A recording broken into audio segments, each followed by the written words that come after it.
तिवारी जी।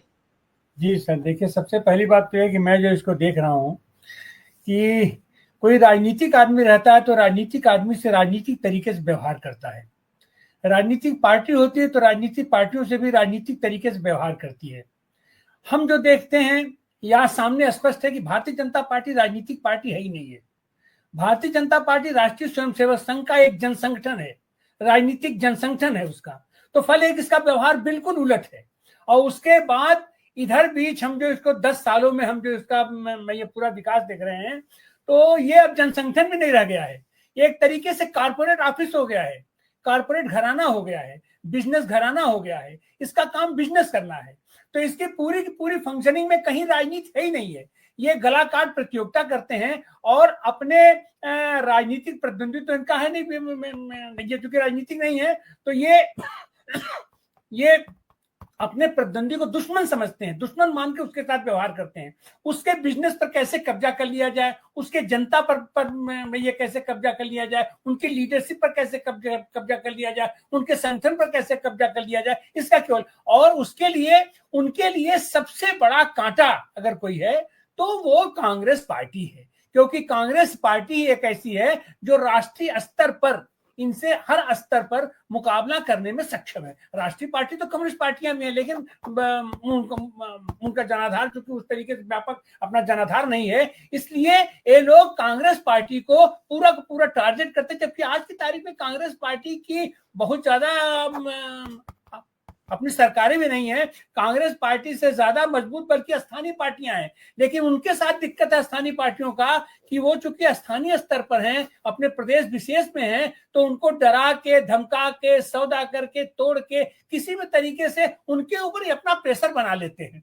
लेकिन कांग्रेस के ऊपर ये प्रेशर नहीं बना पा रहे हैं। और खास करके कांग्रेस का ये जो नेतृत्व है, राहुल गांधी है, सोनिया गांधी है, ये या जो भी उसका सिर्फ नेतृत्व है, ये उसके ऊपर प्रेशर नहीं बना पा रहे हैं। और वही बार बार प्रेशर बनाने का इनका प्रयास हो रहा है। और फिलहाल ये जिस तरीके से दबाव में है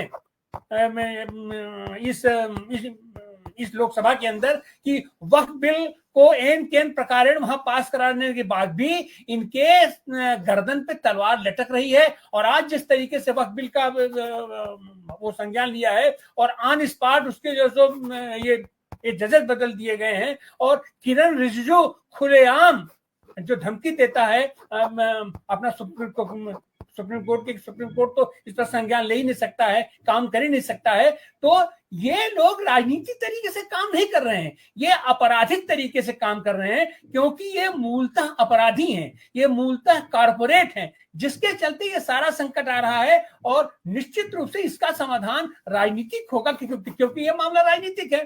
तो कारपोरेट जब तक अपना काम करेगा, कारपोरेट को भागते भी देर नहीं लगता है, कारपोरेट का पैर उकड़ते भी अपना देर नहीं लगता है। लेकिन फिलहाल तो यह जो कॉकटेल बना हुआ है राजनीति और कारपोरेट का, उसमें भारतीय जनता पार्टी या इसके अपने नेता तो हावी हैं। हाँ, इनका संकट आएगा जब कारपोरेट भी अपने आप में भसकने लगता है, दरकने लगता है, तो उसको ध्वस्त होते समय नहीं लगता है। और वही स्थिति आज की तारीख में भारतीय जनता पार्टी में भी होने वाली है। जो उसका सिर्फ डायरेक्टर लोग हैं, उनके ऊपर संकट के बादल आ गए हैं, संकट बादल बढ़ा रहे हैं। अब वो अपनी स्थिति बचाने के लिए, अपने भविष्य की वो जो उनको चिंता है कि